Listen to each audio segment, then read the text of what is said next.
najyaga numva ubwo murumva ngikizwa najyaga numva hari ibintu numvaga barokore bavuga umuntu agahagarara ngo Imana iraza ivugana nanjye maze kuvugana nanjye nibaza ariko ivugana nabiti bahurira he nagiye kubaza rero umuntu aranyobora arambwira ati ndashaka kubereka sema haleluya imbaraga aho dukura imbaraga kuvuga iby'Imana ikora haleluya iyo uvuga ibintu wabwiwe ufite ukubyongeraho cyangwa ubipfobya noneho ndangije ndi mu nzira ngenda nakunda kujya gusenga na Bibiliya n'igikote cyanjye ndi mu nzira ngenda mva ku rusengero ngenda ibi ngiye kubabwira mushobora kutabyemera noneho ndangije ndongera ndavuga ndi mu izina rya Yesu Kristo w'i Nazareti wanzuwe ndagutegetse hirima noneho nongeraho kuvuga hirima mpunga ngo itagira ite inzitanyukamo kabiri gutya igisate kirasaduka gutya kiza koko kigwa aho narindi kirabaduka kikubita hasi ngo ivumbi ry'inkarakara birakijya hejuru. Imana bamaze kumenya ko iriho ariko nsigarana ikibazo cya Bibiliya yitwa igitabo cy'abazungu. Bibiliya yitwa igitabo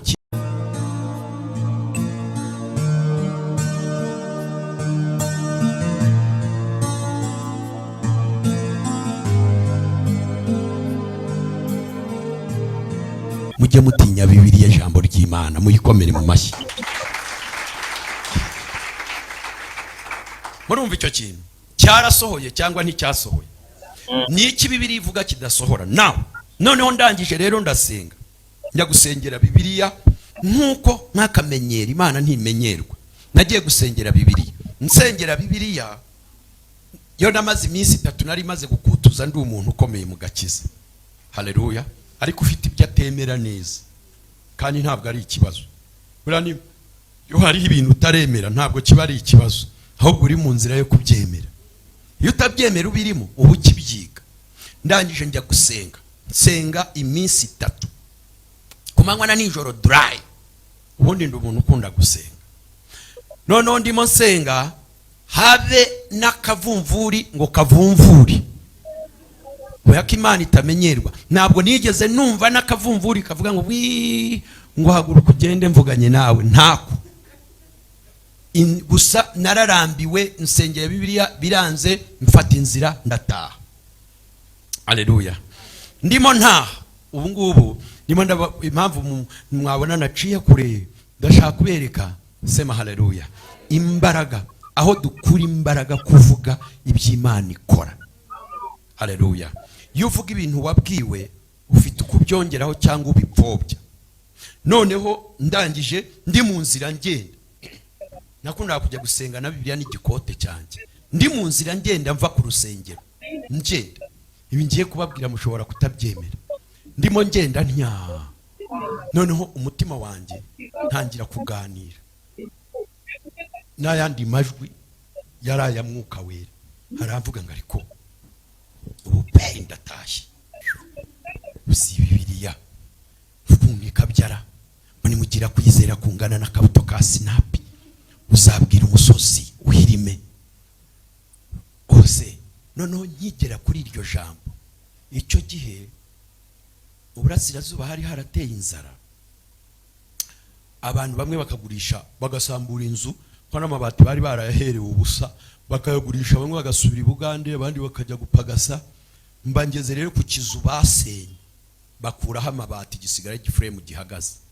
Nkiri kuri iryo jambo ni mubwira imisozi izagira ite izahirima. Noneho ndangije navuga ijwi rirambwa ngo ariko urinda ubwira imisozi ituyeho abantu wabanje ukabwiriza inkarakara. Iki kizu cy'inkarakara mba ndahagaze ndahagarara ndavuga ariko ubundi koko kuki bitabaho nibiri ijambo ari ry'Imana ngo nimugira kwizera kungana n'akabuto ka sinapi muzategeka imisozi kutu ibi byo bitahirima. Ndavuga kwanza bigomba guhirima. Sema haleluya. Ntibirahirima. Gusa Imana narayibonye mbona imbaraga zayo. Kuki kidakora? Niba ari ijambo ry'Imana birakora. ndayizengurutse we nkenyera igikote cyanjye mfata Bibiliya nya ndavuga ntumva wa mwizina rya Yesu Kristo w'i Nazareti wanzuwe ndagutegetse ngo hirima isigari ndeba habe n'agatafari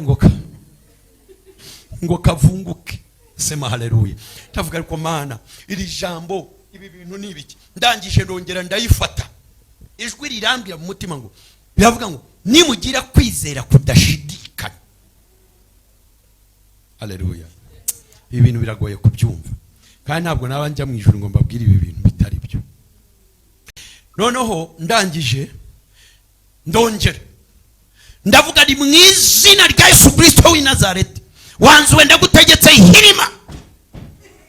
Noneho nongeraho kuvuga hirima mpunga ngo itagira ite akuburumva ko nari nizeye. Noneho sema haleluya. Kwizera kujyana n'ibikorwa nyihunga gutya inzitanyukamo kabiri gutya igisate kirasaduka gutya kiza koko kigwa aho narindi kirabaduka kikubita hasi ngo bu ivumbi ry'inkarakara birakijya hejuru mu kire ivumbi rirazamuka gutya ahantu nari mpagaze ngiye kumva nubafashwe n'imbaraga mfatwa n'imbaraga ngiye guterura gusenga nshima Imana kubyo mbonye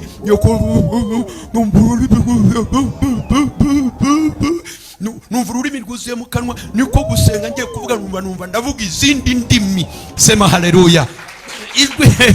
Sema haleluya. Ijwi riravuga ngo ijambo ryanjye ni ukuri. Sema haleluya. Sema haleluya. Numva ijwi riravuga ngo kubwo ijambo ryanjye akanwa kanyu nzagahereza imbaraga. Ako kanya numva umushyitsi numva umubiri wanjye wese usheshura umeze numva kuntu mbaye. Ubwo nari ndimo mvaho njya ubwo nari mvuye ku rusengero ko nari nkiri umusore nta mudamu nari mfite mu rugo ntawe wari wantegura icyo kuya. Hari umukobwa wacuruzaga resitora ubwo nari mvuye ku rusengero ndi bukomeze nkajya ku karesitora ke kugira ngo mpanywe icyayi. Haleluya. None izo mbaraga zimfatira ndangije numvise cya kintu kigize nde bintu byabaye amatafari ibice byaguye nk'iriya ndangije ngiye kumva numva sinzi kuntu mbaye nkomeza rwa rugendo njya kuri ka karesitora nsangayo wa mukobwa. Uwo mukobwa yari yararwaye ibintu by'ibibara bino bintu by'ibibara byizana murabizi hari biza mu ntoki hari biza ku minwa ibintu bimeze nk'ibyo yagiraga akundaga no gushira kenda ahangaha ngo abantu bese bimutera nk'ipfu. Ndangije nkinjiye muri restaurant ndebye bya bibara. Sema haleluya. Hayi ndavuga ni yewe nimbese wa mwana w'Imana nuzi ko hari imbaraga noneho zagukuraho ibyo bintu bikakuvaho. Araturika araze ko yari umuntu kuri ya korari nkunda kuvuga korari burya bama abanyamubiri n'abanyamwuka yari muri ako gapande rero kaba. Sema haleluya. Araseka tariko noneho uradutse ni mwizina uwakina nawe namaze guhinduka kare hari imbaraga namaze kwakira. Sema haleluya. Agiseka ndaza mufatanye mfata handi ni mwizina rya Yesu Kristo w'i Nazareti navuze ngo warusembwa weva kuri uyu mukobwa genda. Ubwo nsengera ari yaraseka. Sema haleluya. Mwitayi cyanjye vuba ngenda mu gitondo yagiye kubishaka byagiye ndamanuka nyo. Uwo munsi habaye ibitangaza bibiri bituruka kuri ya mavuta y'igikuta. Sema haleluya. Sema haleluya. Sema haleluya. Uwo munsi ndimo manuka mura n'umukecuru yari umudive afite abakobwa babina i Kigali avuga naba amatwi yarapfuye ndimo mvugana nawe nibuka mbaraga nibuka za mbaraga. Sema haleluya. Nariko mukecuru hari imbaraga z'Imana zakiza amatwi yawe. Ako kanya nshyiramo intoki ndavuze ni mwizina rya Yesu Kristo kubw'ijambo ry'Imana amatwi yawe mamazima ubu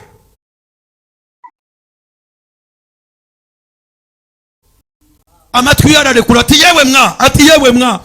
Sema haleluya. Inkurira kwira. Sema haleluya. Yesu ashimwe cyane. Haleluya. Komere Yesu mu mashyi. Rero ibi byose ndabivuga ku bwa mwuka wera. Iyo mwuka wera yamanutse nta kintu kinanirana. Kunyura mu nzira yo gusenga nta kintu kigira gite kinanirana. Uhereye ubwo Yesu ashimwe. Nabonye uhereye icyo gihe imyaka yagiye yiyongera, Imana inyereka ibintu bikomeye. Noneho ubu ngubu nta kintu na kimwe nshobora yenda bagiye bakurikirana ibiterane tujya dukora, nta muntu nshobora kureba w'umurwayi cyangwa uko yaba ameze kose ngo ngire ubwoba ngo mvuge ngo haleluya. Urabizi ubwoba ntibukorana n'amavuta. Noneho rero kuvuga ngo amavuta akorana n'imbaraga zo mu mutima. Mumvugire ngo haleluya. Ni ukuvuga ngo n'uyu munsi nta kintu na kimwe nubwo yaza atareba, haleluya, mbonye Imana ikora ibintu bikomeye. Imana igahumura umuntu amaso yarapfuye arimo bya bintu by'ibituri bikavamo. Sema haleluya. Nkabona Imana ibyaza umuntu nta nyababyeyi, nkabona arabyaye. Nkabona Imana, haleluya, muvuge ngo haleluya. Yesu nashimwe cyane. Nabonye Imana ireshura ukuguru k'umuntu, ukuguru kwa, haleluya, ukuguru kutareshya n'ukundi. Yesu ashimwe cyane. Nari ahantu muri ntuza, ahantu hitwa muri Vunga, iriya muri za Nyabihu. Imana yanjyanye muri za 2006 injyanye ngenda nka Serwakira, ndi mu isoko rya Vunga hariya munsi y'ashira. Imbaraga z'Imana ziramanuka, ngiye kubona mbona umukecuru bari bararashe ukuguru mu ntambara, akaguru karagenda karakunja amakamera gatya, agendera ku giti ashingamana. Imbaraga z'Imana ziramanuka, zipyosora ukuguru, akandagira ukuguru kuresha n'ukundi arirukanka aragenda. Ariko mwavuze ngo haleluya. Mu mbaraga z'umwuka wera, mbwira mugenzi ngo mu mbaraga z'umwuka wera nta kinanirana. Yo mwuka wera manutse akamanuka, haleluya. Iriya ni Imana ikorera mu bantu. Ubu rero iki cyumweru uyu munsi ni umunsi wa kabiri, ejo ni umunsi wa gatatu. Ndagira ngo wizere uvuge ngo kubw'imbaraga z'umwuka wera ibyapfuye bibasha kuzuka. Sema haleluya. Ejo narababwiye ngo nizo mbaraga zonyine zikuraho procedure, zidakorera muri procedure, ziza zihakanya zikavuga ngo nubwo bundi bisanzwe bimera bitya ariko turavuze ngo bimere bitya.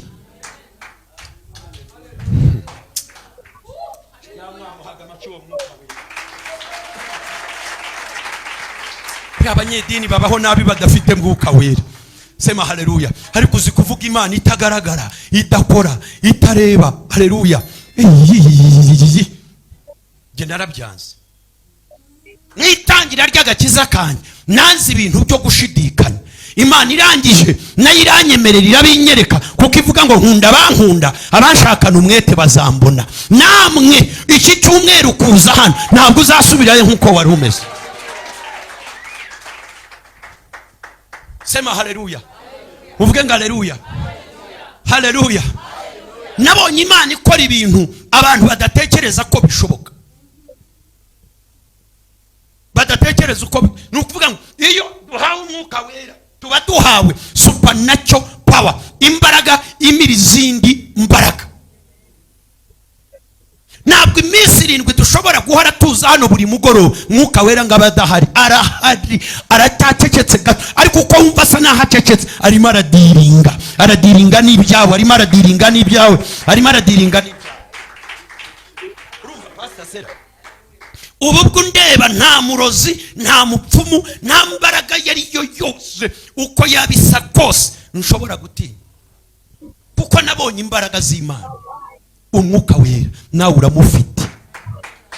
Uranyumvira? Hirega gatsinda yaravuze ngo dore mbahaye ubutwari.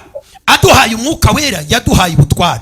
Noneho ngo bwiki ngo bwo gukandagira inzoka na skoropiyo n'imbaraga z'umwanzi zose. Wewe wafashe umwanya wawe ukareba ubutumwa ukaba ubugejeje ku musozo, turagushimiye. Niba utarakora sabone cyangwa subscribe bikore kugira ngo ujye ubona ubutumwa bushyashya. Wibuke gukanda ku kazogera kugira ngo ujye uhabwa notification za video nshyashya. Ufite igitekerezo, ufite icyifuzo cy'uko twavugurura uyu murimo, twandikire hasi muri commentaire, urabudufashije. Ubutumwa bwohereza bagenzi bawe kugira ngo nabo bahabwe umugisha. Urabudufashije kwamamaza ubu bwami. Uhabwe umugisha.